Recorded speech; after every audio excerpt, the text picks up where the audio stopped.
And we're back, guys. Welcome to Tennis in a Minute. I'm your host, Good Energy. I give you the rundown on tennis coverage every day. Today, we are taking a look at the Sweet 16. That's right, ladies and gentlemen.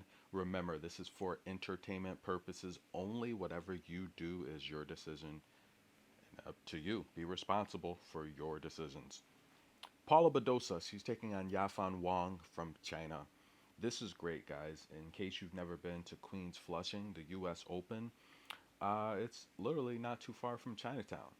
And Wong is getting a huge, warm reception every time she steps on the court. Now, remember last year, uh, at this point, we literally had the most Chinese players still remaining in the U.S. Open, in a very long time. I think it was like history. This year we have two. Last year I think it was what, maybe three or four, but nonetheless, Wong is playing well because he has a lot of support. Wong's a good shot maker. If you follow the channel, I speak highly of her, and I think she's playing the best tennis. She's 3 years older than Paula Badosa. She's been on tour for a while. I mean, she's played a lot of lower level matches, and I think this could be the year where she finally breaks through. Coming off a 59 win season, and you know what I say about players that win 59 matches. She's When players hit that 50 win threshold, they normally have a breakout year. We've seen it with all the players for the most part that are here. Emma Navarro, uh, Yafan Wang, Diana Snyder. That's when that breakout happens. And she's here in the round of 16 after taking out Zachary. Zachary retired.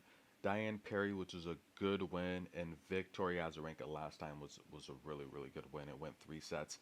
Badosa's here after taking out Victoria Golubic, Taylor Townsend, and Gabriela Elena. They've played once. Wong owns a head-to-head. That was a long time ago. That was right around the time when Paula Badosa had her breakout season, and she wasn't the player she is now. Paula Badosa is 29 and 15, most wins she had since 22 season, and she's trying to get back to where she belongs. She's currently ranked 29th, but when this tournament's over, she'll be a top 20 player again. Congratulations. And I've been posing that question for a while. Will Paula Badosa ever be a top 20 player again? We'll see. Paula Badosa's playing good tennis. We all know she's a natural lefty. She plays righty. She has asthma issues, and she's a warrior. She really is. She's in her best form, and I think a lot of that, in my personal opinion, she had the back issues, but I think a lot of that came when her just her life overall and her mental health improved. I think that the relationship issues she went through. Look, it's tough, guys. When you're going through relationship issues and breakups, you can't really focus because tennis is the type of sport where you have to have your mind completely dedicated to the craft. And that's why we see players like Osaka just not really back to her form yet. It's taking a while because mentally, look, she has a child, she has a lot going on. It's you really need, if you want to be a top 10 player, an elite player, a number one player, a slam champion, you have to have your mind completely into the game. The sport's evolving, it's revolving, it's growing, it's changing so fast. I don't think it's possible to be an elite top tier player. I mean, you can be a really good player, you can be consistent, but I don't think you can be number one unless you totally dedicate yourself to the craft. Now, last time out, Wong, she took out Vika. She had two aces. She only got 53% of her first serves in play. She won 70% of her first serves. Um, but Vika had 6 opportunities to break her. And I do think Paula Badosa is going to have her opportunities today. Just having the stronger ball, the faster ball. Against Gabby, Paula Badosa, she did drop the first set, so she had to come back. She also struggled to get her first serves in play, but she did win 73% of them. She had 10 opportunities to break Gabby, and today I think she's going to have at least 5 or 6 to break Wong. My pick is for Paula Badosa to win the first set. I think her fastball, her baseline tennis, I think that's going to catch Wong around midcourt where she's not going to be able to get under him. I like Paula Badosa to win the first set.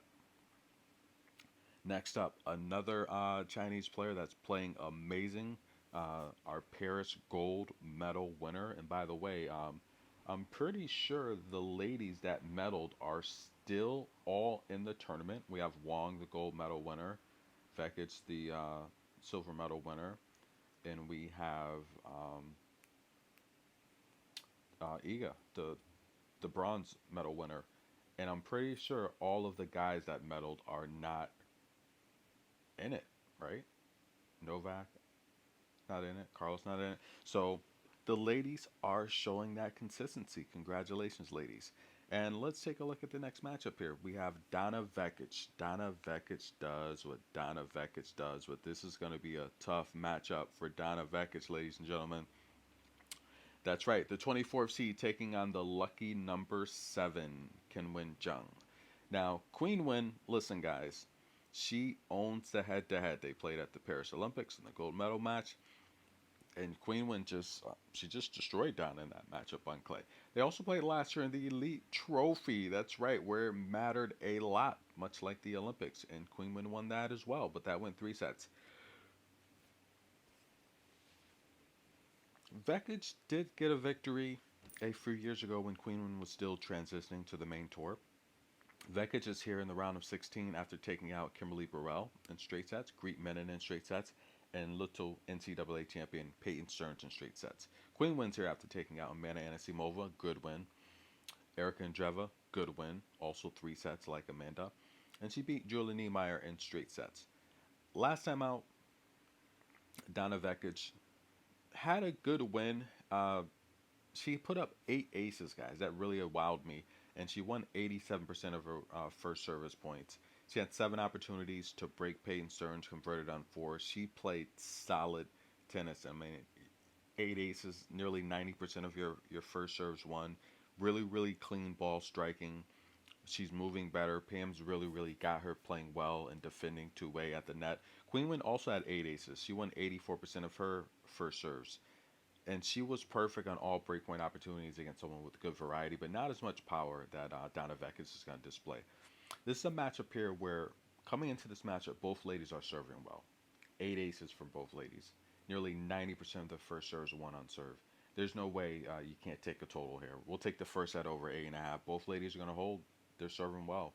Um, I would consider Donna Vekic on the alternate spread as well, plus 5.5. She's playing good tennis, so we'll take Donna Vekic plus 5.5 on the alternate spread in the first set over 8.5. Now here we go. We have two, what I guess used to be besties. I mean, these two, they won 2 Grand Slams together on doubles. No one really talks about that. Sabalenka's got a couple double single slams and a couple. She has a couple single slams and a couple double slams. No one talks about that. It goes under the radar because it's been a few years since she played doubles, and she just literally woke up one day and said, I'm going to. It literally happened that way. She woke up one day and said, I'm just going to focus on singles. And Iga's been that since she came on the main tour. If Coco does that, will it help her? As long as she's consistent and gets the reps in. I do think Coco, though, just being such a good defender with great footwork, I think she should play doubles, to be honest with you. Because coming back from Paris, not playing doubles in those tournaments, she didn't look too good. But nonetheless, I think all the players that came back from Paris, even the players that didn't go to Paris, Paris was just it was a hiccup. It really was, and it didn't go.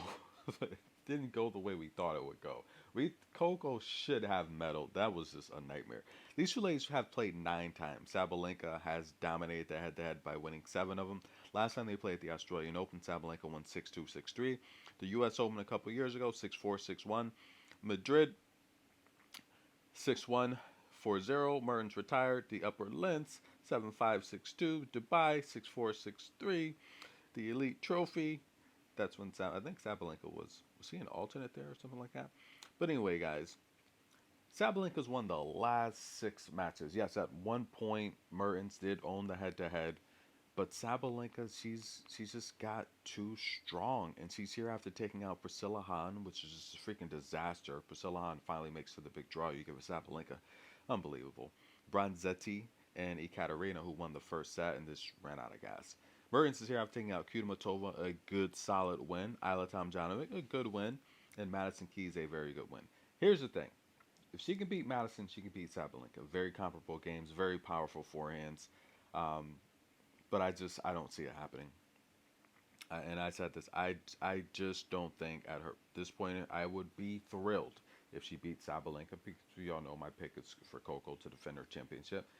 I'd be thrilled if Mertens gets past Sabalenka. I think if Mertens beats Sabalenka today, then I think that's going to give Coco the confidence to really, really step it up and defend this title. Mertens, last time out against Madison Keys, really, really critical matchup, guys. She had 10 double faults. That's not going to fly against Sabalenka. Struggled to get her first serves in play. But she did win 80% of the ones she did get in play. Listen, I think we should be looking at a different matchup here. Madison Keys was up 3-2. Mertens was serving down love 40. She just needs to convert one break point. She goes up 4-2, hold serve. I think the match is over. I think really Mertens, she just lucked up. And I don't know. I just don't think she can beat Sabalenka. I don't think she has the power to consistently frustrate her.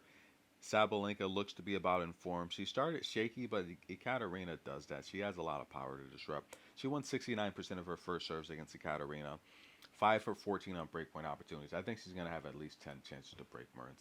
I think Sabalenka beats Elise Mertens. That's the pick there. Straightforward. Sabalenka's, she's just too strong. It's just a simple break. She's too strong for Mertens. It's simple as that. Sabalenka over Mertens. Qinwen Vekic first set over 8.5, and I like Donna to cover 5.5. And I like Paula Badosa to win the first set. Those are the picks, guys. Stay tuned for Coco coming up next. Coco and Navarro.